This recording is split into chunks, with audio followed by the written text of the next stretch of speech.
Good morning to the participants of the International Regulators Forum. I'm very happy to be here with Roberto Viola. Roberto Viola is the Deputy Director General of the Department of the European Commission that deals with the regulation of electronic communications and media. And I would like to use this occasion to discuss with him the cooperation between telecom regulators in Europe. Roberto and I, we were both involved in the previous attempt, the one that was launched in 2002 and started effectively in 2003, and that goes under the name of the European Group of Regulators, which had been set up by the European Commission. This experience lasted until the end of 2009, when the European Group of Regulators was replaced by BEREC, the Body of European Regulators for Electronic Communications. Roberto and I, we were both involved in the previous experience, the European Group of Regulators.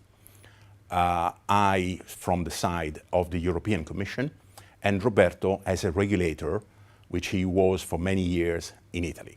Not only he was an active member of the European Group of Regulators throughout the period, but he was even the chair of the European Group of Regulators. But then the cooperation has continued with BEREC, and surely that has been transformed. It has now become something more sophisticated. So I would like to use this occasion to ask Roberto to share with us his general views about the cooperation among regulators in Europe, and in particular what he thinks of how this cooperation has changed with the move from the original European Group of Regulators to the present BEREC. So Fabio, thank you. Good morning everyone. It's really a pleasure, and it's really for me an important occasion to share my experience. I invested so much personal capital and professional capital in regulatory cooperation that it's really, for me, fun to try to give you what is the sense of all this, especially in Europe. I would like to start from why cooperation is necessary. What is the value of cooperation? Because that maybe then explains why cooperation has evolved the way it has evolved in Europe. Regulators are lonely. Regulators are supposed and normally are independent everywhere in the world. The independent model, the model of independency, is accepted now everywhere. And by being the referee, you know from football, the referee is always alone. The referee is always criticized. He has to make a decision, and this decision, it's a decision that affects someone. Someone is happy, someone is less happy. Maybe the government is not happy. Maybe some other stakeholders are not happy. Maybe it's criticized by the press. So this loneliness makes the work of a regulator particularly stressful and particularly complicated. The cooperation is a way to share this pain, but in a light way, in an important way, because it's sharing the experience. Sharing with peers, you can be open about it. You can actually confront problems, and you will discover very quickly that your problem is also your peer problem. Problems are not that different. Roberto, sorry to interrupt you. This is the reason why the International Regulators Forum that we organized is a closed-door seminar. No one else about regulators is I participated a few times, this time just virtually, and I really enjoyed the way it is organized, and it's the way it should be, because among peers you can be much more open, and in a way, you confront similar situations. And the value of cooperation is really being open and try to solve similar problems in similar way, which does not mean that, it's a standard solution, but maybe you can recognize that are things you can do in a certain way. And let me make an example above all. Regulating mobile termination rates, which has been something, very widely debated for years in Europe and is debated now in Latin America and other regions of the world. I think regulators have now learned that when the market is relatively new, it's important to use termination rate regulation as a tool for market entry. They've learned how to use asymmetric rates, for instance, to ease market entry. And they also learn collectively when is the right moment to start using symmetry and to having a much more tight control on termination rates, and maybe to use other models such as bill and keep. By this collective intelligence, by this way of confronting and repeating, in a way also confronting mistakes, I think now we have a very stable view of now, for instance, mobile termination rates should be regulated. And this has been the result of years and years of exchanges in Europe and practice. And let's also admit it, mistakes which then others have not repeated. So regulatory cooperation, it's really important. You will not doubt that cooperation among doctors is important.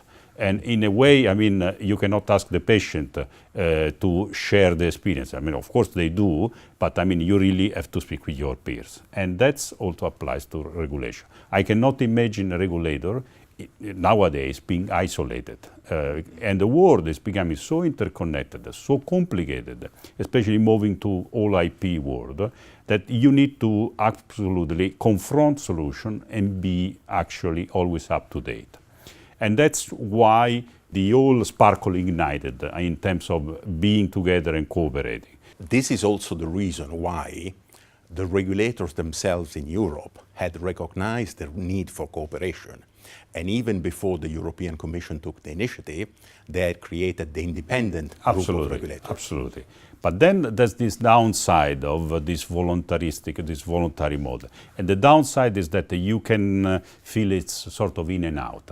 You decide when to be in, when to be out, when to follow sort of gentle advice by your friends, when not to do that. And this has created, at the very beginning, a very funny situation. There were regulators much more committed, others less committed, and you could visibly see the differences. So Europe, having the need of moving towards an internal market, which is a benefit for everyone, including the regulators, had the need to find a soft and but with a gentle pressure way to get this regulatory cooperation to a more committing stage. And that's what happened thanks to you and the work that has been done by the Commission through stages. The first wave was the 2002 review, which was really a paradigmatic change of the regulation. It remains probably the most important regulatory change in the world when it comes to the idea how markets should be regulated. So markets should only be regulated by market failures. You do not regulate a market which works. That is the essence of the European regulatory system. And then the next is they should be regulated by this assessment of competitiveness by an independent regulator. Next step is those regulators should confront the ideas. So there's a legal obligation introduced in 2002 to submit your ideas to the other regulators, and the regulators could comment on it.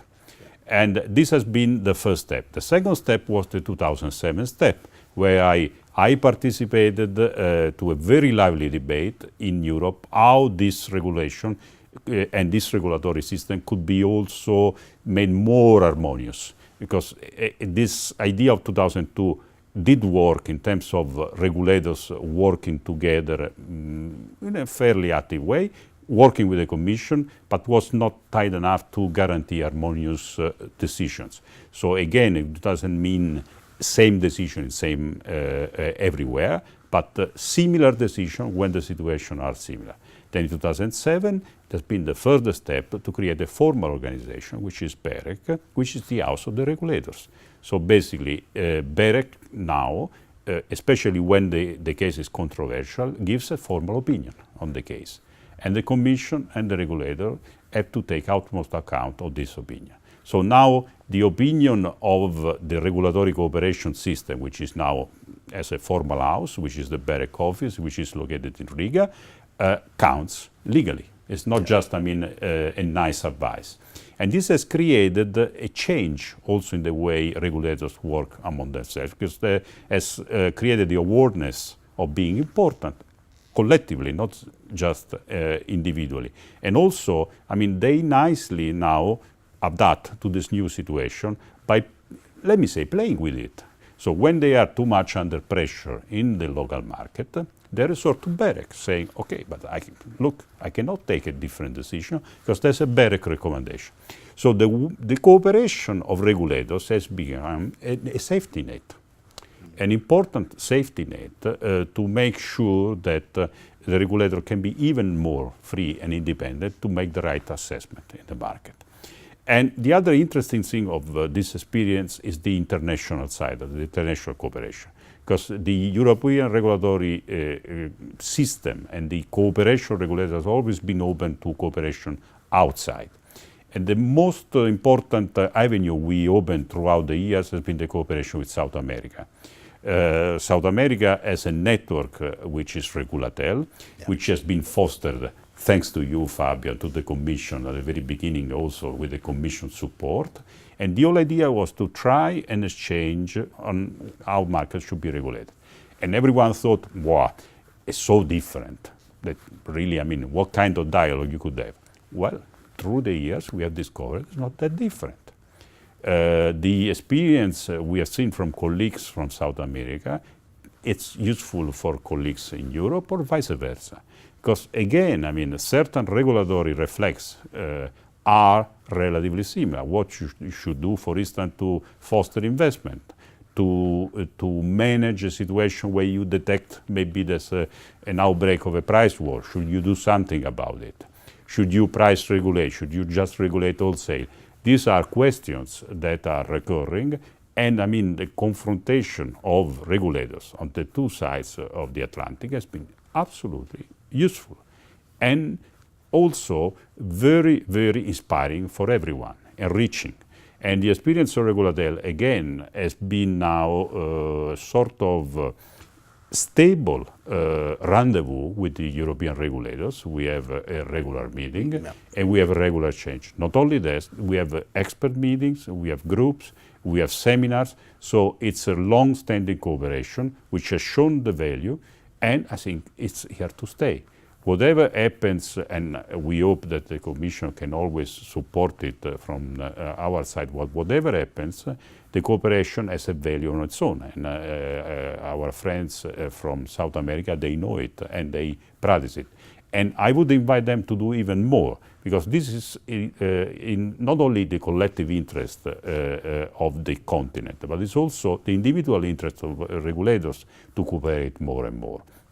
Of course, it's difficult to imagine that the South American market will have a similar framework, legal framework, as in Europe, but the system of voluntary cooperation can be there. Another example, which was created on the basis of the regulator model, is the EMERC, the cooperation of the Mediterranean regulator. That was created in Rome in 2007 under my chairmanship with your, very warm support. So we are again the two suspects of what happened.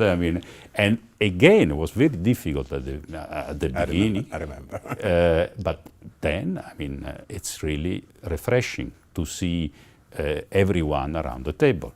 But even the beginning of the cooperation, of the formal cooperation in Europe under the EIG was very difficult. I remember the first meetings where the atmosphere was not very warm, to say the least. Exactly. It was, people were, a little bit trapped in stereotypes about, other nationalities. They were trapped in stereotypes, the relationship regulators, the Commission. So it was difficult indeed. But you have to insist, because by insisting, there's a sort of breakthrough point where people then realize this is useful for me. At the very beginning, people are relatively reluctant. They take it either as a sort of trip, nice trip they do somewhere, or they take it some sort of diplomatic duty.